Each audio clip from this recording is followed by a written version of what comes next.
Self-consumption sets the inverter to be your own power grid. It manages the PV arrays, the batteries, the grid, and the generator input to provide power.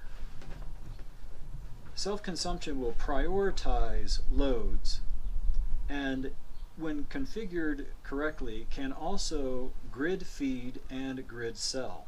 My setup, I do grid tied.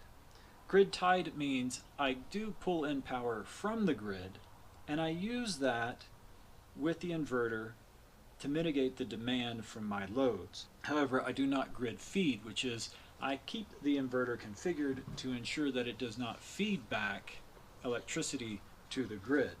Peak shift, just to go over the other options here. Peak shift, if you have peak and off-peak rates, you can set those times here.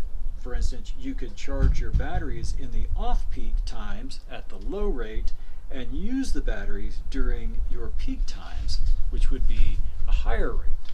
Battery priority prioritizes keeping the batteries charged to be available when the power is off and solar is unavailable.